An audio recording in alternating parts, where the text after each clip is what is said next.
Ons vind ons skriflesing vanoggend uit Eksodus hoofstuk 12, die opskrif daar, jy sal dit dadelik herken ook, die instelling van die Paasfees. Ons gaan nie die gedeelte lees wat ons normaalweg sou saam lees nie, ons gaan lees vanaf vers 15 tot en met vers 30, Eksodus 12, vers 15 tot 30. Maar waar ons vanoggend nou so by mekaar is, met die woord van die Here voor ons geopen, besef ons dat ons ook daarin afhanklik is van ons Here om die boodskap wat hy vir ons hierin opgesluit het, bekend te maak, het op ons hart te lê en ons ook deur sy Gees die leiding krag sal gee, dat dit waarlik sal inslag vind in ons lewe.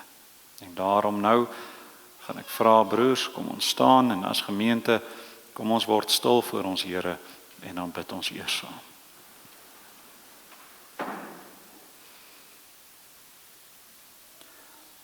Almagtige, heilige, drie-enige God, Vader, Seun en Heilige Gees. Wat 'n heerlike voorreg, o Here, om na so 'n besondere week hier as gemeente, as geloofsgemeenskap te kan saam wees. Om na U te kan luister, ja Here, om ook die nagmaal te mag gebruik. En hier waar ons nou so saam is, loof ons en prys ons U heilige naam. Dankie, o Here, vir die genade van die boodskap van die woord en die sakrament. As geloofsfamilie wat omgee, wat lewe in die liefde wat U ons ook geskenk het in ons harte, dink ons in besonder ook vanoggend aan almal wat swaar kry, wat siek is. Here, ons dink aan Frikkie en Tannie Didi, Tannie Marie en Tannie Linda. Ons dink ook aan Sonet, Engelie en Tannie Charlotte en Corneille, se geliefdes wat baie siek is, ernstige siektes spook en ook deur diep waters gaan. Ons dra hulle en hulle families aan U op. Here, ons dink ook aan hulle wat nie graag hulle name genoem wil hê nie, maar wat ook U ondersteuning nodig het. Ons weet U is daar, en ons weet U stap die pad ook saam met hulle, want dit sien ons in al die gevalle waar U ook al genesing geskenk het. Daarvoor sê ons vir U dankie, o Here. Saam met die Van Wyks en die Taylors is ons ook dankbaar vir die geboorte van hulle babietjies wat so goed afgeloop het. En saam met hulle roem ons U op U groot en heilige naam. En ons bid en vra dat U die wat hierdie week verjaar ook sal seën. En dan doen ons ook voorbereiding vir al die projekte en dinge wat nou hierdie komende week voor ons lê. Ons dra die bazaar aan U op. En vra dat dit ook sal geskied ooreenkomstig U wil. En vra tog mag dit 'n lig wees, 'n getuienis van U sorg vir die gemeente. En niks van die dinge wat ons vra, o Here, kan ons verdien nie. En daarom vra ons dit alles in die naam van ons Here Jesus Christus alleen. Amen.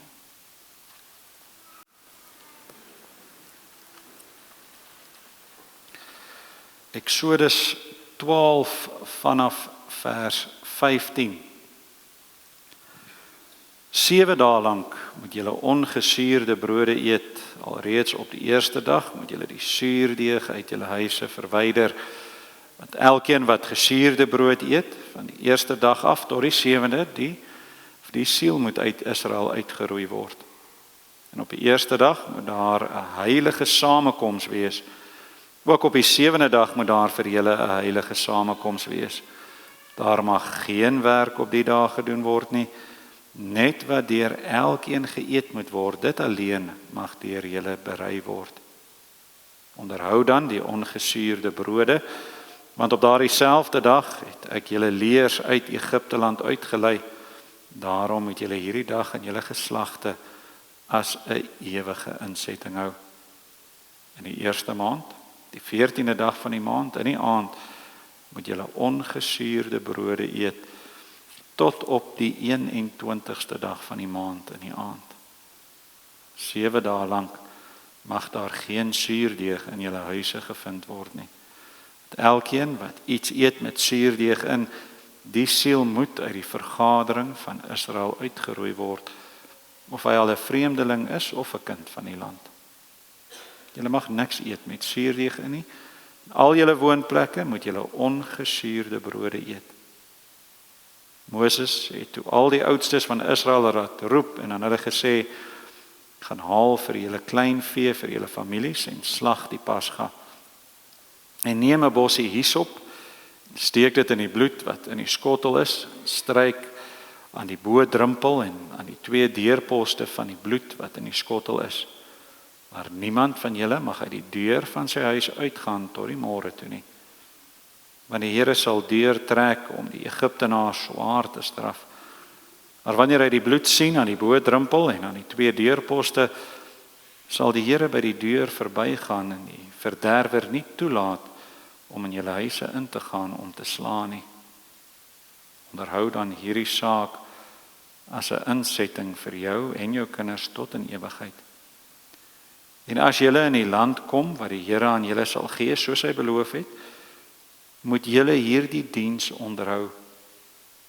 En as julle kinders julle vra, wat beteken die diens daar, dan moet julle sê, dit is 'n paasoffer aan die Here wat by die huise van die kinders van Israel in Egipte verbygegaan het, toe hy die Egiptenaars getref, maar ons huise gered het. Toe het die volk in aanbidding neergebuig. En die kinders van Israel het gegaan en dit gedoen, soos die Here Moses en Aaron beveel het, so het hulle gedoen. En middernag het die Here al die eersgeborenes in Egipte land getref, van die eersgeborene van Farao af, wat op sy troon gesit het, tot die eersgeborene van die gevangene toe, wat in die gevangenis was, en al die eersgeborenes van die diere. Toe staan Farao in die nag op, hy en al sy dienaars en al die Egiptenaars, en daar was 'n groot gejammer in Egipte, want daar was geen huis waar geen dooie in was nie. Ons lees net tot sover.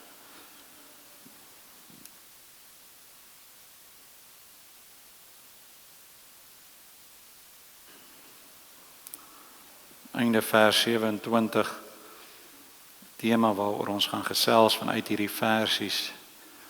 Toe het die volk in aanbidding neergebuig. Nou by een van ons vorige nagmaalsgeleenthede, wat al 'n rukkie terug is, het ons al uit hierdie hoofstuk uit Eksodus 12 saam gelees. Maar met daardie preek het ons veral gefokus op die Paaslam en hoe dit Christus se kruisdood as volmaakte lam meer as 1000 jaar voor die gebeure op Golgotha verkondig het. Ons het gekyk toe na die eerste 14 verse waar God ook die opdrag aan die volk by monde van Moses en Aaron gegee het. En soos wat ons ook nou gelees het, wat die instelling van die Pasga geword het, wat die volk vir altyd moes herdenk. Die volk moes herdenk. Nou vandag het ons 'n bietjie verder gelees ook, waar die wyse waarop die Pasga herdenk moet word, vir ons baie duidelik uiteengesit word, soos wat dit ook aan die volk verduidelik was. Maar ek dink ons moet net vir 'n oomblik saamvat wat alles in hierdie hoofstuk gebeur. Want weet jy, hoofstuk 12 is nie net deurslaggewende gebeure wat gelei het tot die uittog van die Israeliete uit Egipte nie. Dit wat ons hier lees, het 'n fundamentele impak gehad op die volk se selfverstaan, die manier waarop die Israeliete hulle self gesien het. Die Paasfees sou na al hierdie dinge die identiteit van die volk begrond het op die bevryding wat God vir hulle uit Egipte land uit bewerk het.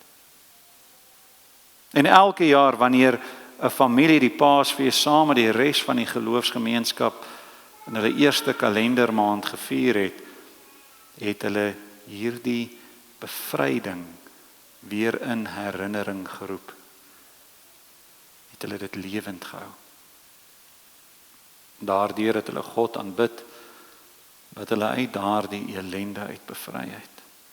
Daardeur is hulle hoop en hulle vertroue versterk, dat God hulle ook uit elke krisis waarin hulle die jaar en elke jaar wat volg sal kan bevry. En ons lees, die Here gee eers die opdrag om die Paasfees te vier aan Moses en aan Aaron, verse 1 tot 20, waarna hulle dit dan ook aan die volk oordra, en die volk dan vanaf vers 21 tot 28 dit gehoorsaam. Dan word die waarskuwing van die 10de plaag 'n werklikheid, verse 29 en 30, waarna Farao die volk laat trek tot en met vers 42. Die wyse waarop hierdie gebeure 'n impak gehad het op die volk se selfverstaan, is vir ons vandag nog van baie groot belang. Want die wyse waarop die wêreld redeneer, hoe mense vandag na die wêreld rondom ons kyk, maak dit vir ons moeilik om te verstaan hoe die Israeliete hierdie gebeure verstaan het. Ons lees hierdie stukkie, maar die manier waarop ons dit verstaan en die betekenis wat ons daaraan heg, is nie so maklik ooreenkomstig dit wat die Israeliete daarin gesien het nie. Want ons dink, ons het hierdie week ook daaroor gesels by die Pinkstergeleenthede en laas Sondag ook genoem, ons dink vanuit 'n westerse individualistiese manier van kyk. En so vanuit daardie grondslag kyk ons dan ook na gebeure soos die Pasga of die Paasfees en wat dit vir ons vandag nog beteken. Hoe dit vir ons vervul is in ons Here Jesus Christus wat aan die kruis gesterf het. Maar ons kyk daarna ten opsigte, wat is die impak op myself, my saligheid, my toekoms, my pad van heiligmaking. Die teksgedeelte wat ons vanoggend gelees het, se klem is bietjie anders as net individualisties, as net ek. Die fokus was op die volk van die Here as 'n geloofsgemeenskap en wat die boodskap van die Pasga vir hulle as gemeenskap was. Hierdie fees is ingestel as 'n gemeenskapsfees, 'n familiefees. En buiten die feit dat die betekenis van geslag tot geslag oorgedra moes word, vers 26, een van ons teksverse, wys die verduideliking daarvan ook dat dit op die hele gemeenskap gemik was. Dit is 'n paasoffer aan die Here wat by die huise van die kinders van Israel in Egipte verbygegaan het, toe hy die Egiptenaars getref het, maar ons huise gered het. En toe staan daar nie, het elkeen in aanbidding neergebuig nie, die volk het in aanbidding voor God neergebuig. In die voorskrifte oor die wyse waarop die Pasga gevier moet word, die stuk wat ons so saam gelees het, word hierdie gemeenskaplike karakter van gebeure vir ons baie sterk beklemtoon. Elkeen van die opdragte was gemik op die gemeenskap en nie op die individu as sulks nie. Ons sien dit, die opdragte rondom die ongesuurde brode, vers 15, 7 dae lank moet julle ongesuurde brode eet, alles op die eerste dag moet julle, of al op die eerste dag moet julle die suurdeeg uit julle huise verwyder, want elke individu wat gesuurde brood eet, met ander woorde, teen die opdrag aan almal optree, die siel moet vanuit Israel, vanuit die gemeenskap, vanuit die volk uitgeroei word. Vers 19, 7 dae lank mag daar geen suurdeeg in julle huise gevind word nie. Elkeen wat iets eet met suurdeeg in die siel moet uit die vergadering van Israel uitgeroei word, of hy 'n vreemdeling of 'n kind van die land is. Opdrag is baie duidelik, geen suurdeeg in hulle huise. Alle suurdeeg moet vanuit die huise verwyder word. Maar daar staan nie elke individu moet rondom hom skoonmaak nie. Daar staan geen suurdeeg mag onder julle daar waar julle bymekaar is wees nie. Waar daar dan 'n individu oortree het, daar moes hy vanuit die vergadering, vanuit die gemeenskap verwyder word. Die tweede opdrag handel oor die deel van die lammers. Nog 'n aanduiding van hierdie gemeenskaplike aard kry ons al reeds in vers 4. As 'n huisgesin te klein is vir 'n lam, dan moet hy en sy buurman wat die naaste aan sy huis is, dit neem volgens die sieletal, na wat elkeen gewoond is om te eet, moet julle die getal op die lam bereken. As 'n huisgesin te klein was vir een lam, moes 'n man en sy naaste buurman dit onder mekaar verdeel volgens die hoeveelheid mense wat in elke huis was. Die lam moes dan gedeel word volgens elke gesin se behoefte, met ander woorde. En die rasionaal daagter, niemand het te min gekry of te veel gekry nie. Dit was gefokus op die hele gemeenskap.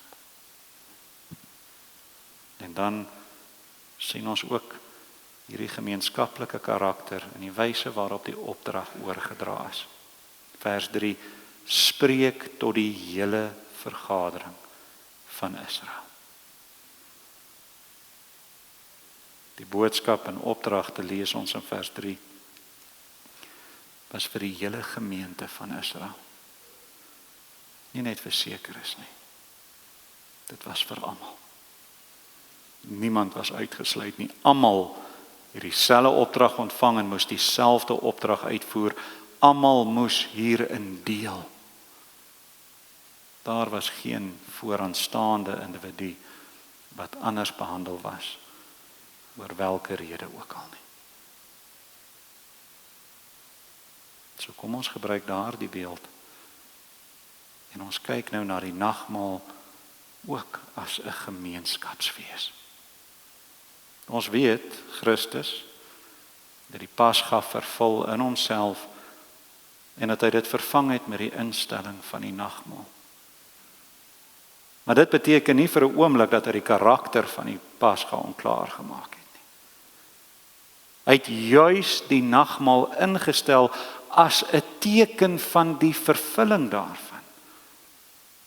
As 'n teken dat dit waarna die Pasga gewys het, wel gebeur. So die nagmaal verkondig vir ons dat soos die bloed van die lam aan die kusyne die Israelitiese gemeenskap gespaar het van die doodsengel, die bloed van ons Here Jesus Christus, ons huise, ons as gemeenskap van die heiliges, ook spaar van die ewige dood. Maar kom ons trek dit terug na die skadu's wat ons gelees het in hierdie 15 verse. Eerste, het ons gesels oor die ongesuurde brode. Dis die gemeenskaplike aard van die Pasga, is nog steeds 'n beginsel waarop die instelling van die nagmaal berus het. So die verwydering vanuit die suurdeeg vanuit die Israelitiese huise, skryf Paulus later, so moet die suurdeeg van ons sedelikheid vanuit ons geloofsgemeenskap verwyder word. Net soos wat die Israelitiese volk elke huis moes seker maak dat daar nie suurdeeg in die huis is nie, so voor 'n nagmaal moet elke geloofsgemeenskap, elke gemeente seker maak dat daardie suurdeeg van ons sedelikheid nie in ons huis is nie. Hy skryf 1 Korintiërs 5 vers 6 tot 7, weet julle nie dat 'n bietjie suurdeeg die hele deeg deurtrek nie? Verwyder dan die ou suurdeeg, sodat julle 'n nuwe ongesuurde deeg kan wees, en dit is julle ook werklik. Ons paaslam, skryf hy, is immers geslag. Dit is Christus. So die gemeenskaplike beginsel bestaan steeds in die kerk. Bestaan steeds onder die gemeenskap van die heiliges. Ons moet onsself ondersoek. Ons moet onsself van al ons suurdeeg, ons sondes verwyder, sodat ons nie die sakrament sal ontheilig, deur daardie bietjie suurdeeg te wees, wat die hele gemeente deurtrek nie. Die eis is nie volmaaktheid nie. Die eis is 'n opregte pad van heiligmaking. Ons moenie 'n fout maak daarmee nie. So in die Nuwe Testamentiese konteks verwys die suurdeeg van die Paasmaal na die etiese voorskrifte, veral rondom onsedelikheid en so aan, wat steeds die Nuwe Testamentiese geloofsgemeenskap moes struktureer. Dit was die suurdeeg. Die tweede waaroor ons gesels het, was die lammers, die deel van die lammers. En ons sien net so ook die gebruik van die lam wat deel moes word volgens elkeen se behoefte. Ons het gesê die rasionaal daagter, niemand het te min nie en niemand het te veel nie, en hier is mededeelsaamheid onder die gemeenskap ter sprake. Nou ons lees ook in dieselfde brief wat Paulus geskryf het, 1 Korintiërs hoofstuk 11, hoe die eerste gemeente in Korinthe bestaan het uit mense van verskillende klasse. Daar was baie ryk mense, daar was ook baie arme mense, en saam het hulle dan ook as gemeente nagmaal gehou. Almal het kos gebring en die gedagte was dan dat hierdie kos deur almal geniet moes word en daarin gedeel moes word, 'n gemeenskapsmaaltyd. En nou ken ons die mens en wat het gebeur? By hierdie gemeenskaplike maaltyd het elkeen sy eie goed geëet, met die gevolg dat party honger gebly het en ander te veel geëet het. Vir al die armes lees ons, het hier aan die kortste eind getrek. As geloofsgemeenskap, saam by die gemeenskaplike maaltyd van die nagmaal verduidelik Paulus dan, is dit nie veronderstel om so te werk nie. Dit gaan nie oor sorg vir jouself, sorg vir die individu nie. Dit gaan oor 'n sorg vir mekaar. Dis waarna die beeld verwys.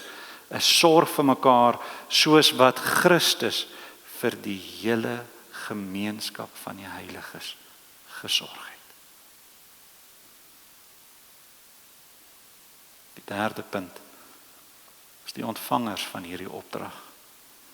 En net soos wat die hele vergadering van Israel die opdrag gekry het, vanaf God, om daardie fees te vier, so het Christus die hele kerk, die volle gemeenskap van die heiliges, ook die bevel gegee om die nagmaal te gebruik.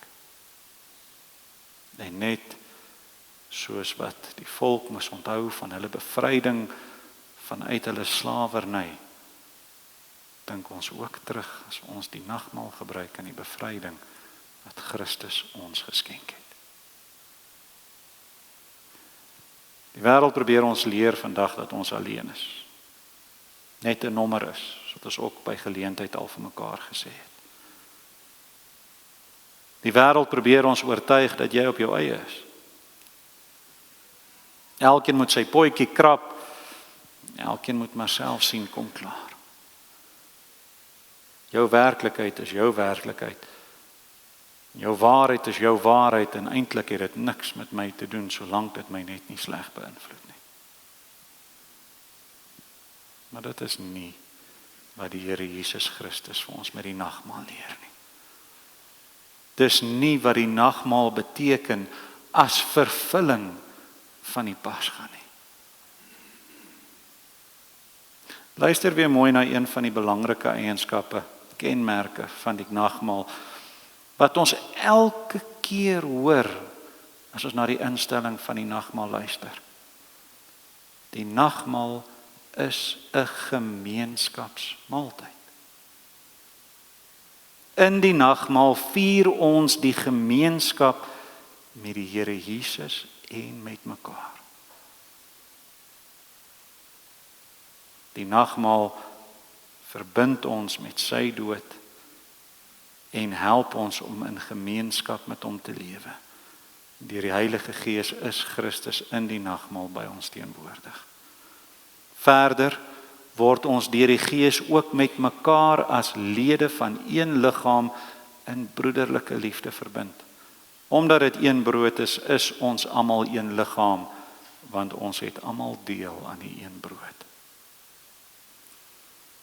Daarom is die boodskap, die opdrag wat ons in hierdie verse vind, so ontsettend belangrik.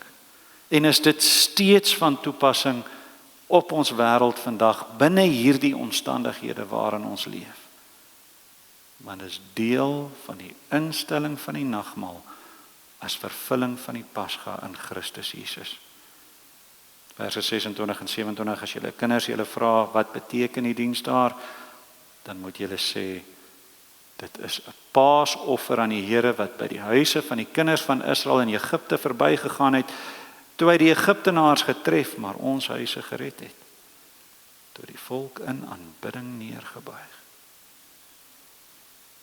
Die nagmaal verkondig aan die hele volk van God hulle plek aan die tafel van die Here.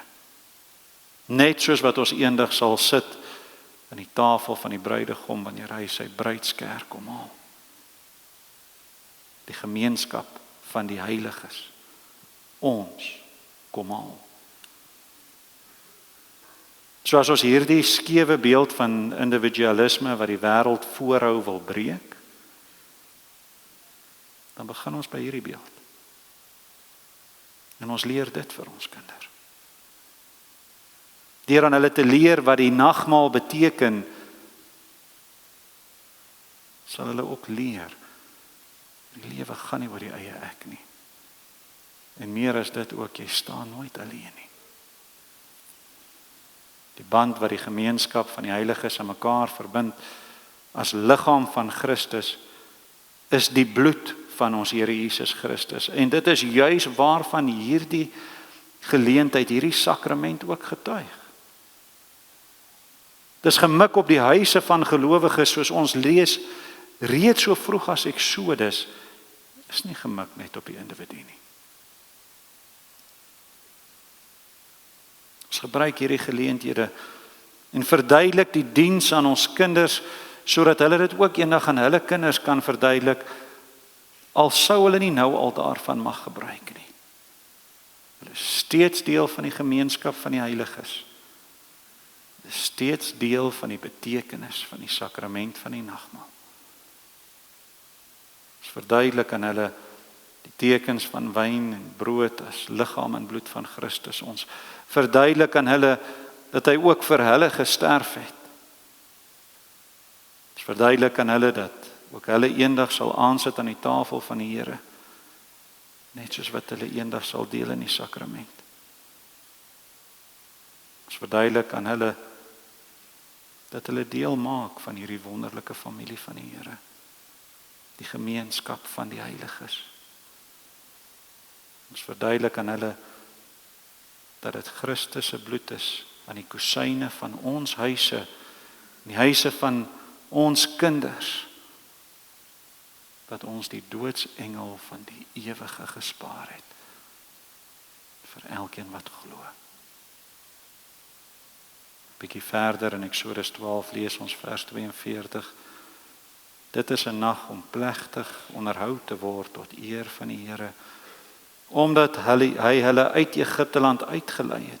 Dit is die nag van die Here om plegtig onderhou te word by al die kinders van Israel in hulle geslagte. Ons plek is saam in die vergadering van die ware Israel, die vervulde volk van God, die gemeenskap van die heiliges, die kerk van alle eeue.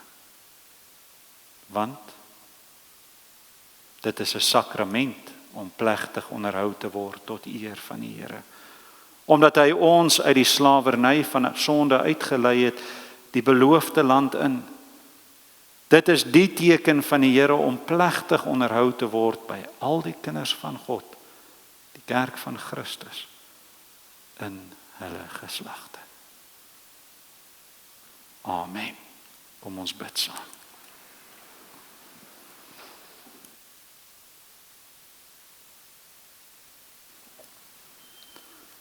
Almagtige God, ons redder, ons verlosser, ons Here. Dankie dat U Uself as perfekte offer laat kruisig het. Dat U as volmaakte lam vervloek en gebroken was in ons plek, sodat ons as U kinders, as geloofsgemeenskap kan lewe. Dankie, o Here, dat U alles gegee het, sodat ons kan lewe. Here, ons het gehoor, dit alles omdat U ons so lief gehad het. En dat U op grond daarvan ons ook die geloof daarin skenk, op grond waarvan ons die redding ontvang. Maar help ons om ook vanoggend dan te onthou en ons inslag so te verander, dat ons sal besef, dit gaan nie net oor die eie ek nie, dit gaan nie net oor my eie saligheid en my eie redding nie, maar dat U ons geroep het as 'n geloofsgemeenskap, en dat dit ook daarvan is waarvan die sakrament getuig. Dankie, o Here, vir al hierdie genade so onbeskryflik groot en so onverdiend ontvang. Mag dit wat ons ook nou doen, ook waar ons die tafel nader, wees tot verheerliking van die groot en heilige naam. Amen.